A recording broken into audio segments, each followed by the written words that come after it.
আগামী 12 ফেব্রুয়ারি আসন্ন জাতীয় ত্রয়োদশ সংসদ নির্বাচন এবং গণভোটে স্বচ্ছ জবাবদিহিতা এবং ন্যায় ও ইনসাফের বাংলাদেশ গড়তে এবং দুর্নীতিমুক্ত সমাজ বিনির্মাণে গণভোটে হাত দিন।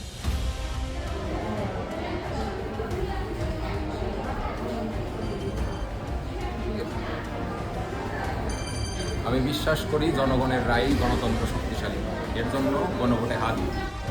স্বাস্থ্য খাতের সংস্কার এবং দুর্নীতি প্রতিরোধে এবং চিকিৎসকদের নিরাপত্তা নিশ্চিতকরণে গণভোটে হ্যাঁ দিন। গণতন্ত্র মানে রাষ্ট্রপতিকে স্বাধীনতা, এই স্বাধীনতাকে সম্মিলিত রাখতে গণভোটকে হ্যাঁ বলুন। জুলাই সনদ বাস্তবায়নে গণভোটে হ্যাঁ দিন। ভবিষ্যৎ প্রজন্মের জন্য সঠিক সিদ্ধান্ত নিতে গণভোটে হ্যাঁ দিন। দলমত নির্বিশেষে দেশের প্রত্যেক নাগরিকের জন্য বিচার ব্যবস্থা যেন স্বাধীনভাবে কাজ করতে পারে, এর জন্য গণভোটে হ্যাঁ।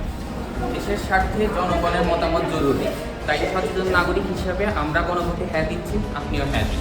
রাষ্ট্রপতি ও প্রধানমন্ত্রীর ক্ষমতার মধ্যে ভারসাম্য রাখতে গণভোটে হ্যাঁ দিন। মনে রাখবেন, পরিবর্তনের চাবি এবার আপনার হাতে। গণভোটে হ্যাঁ দিন।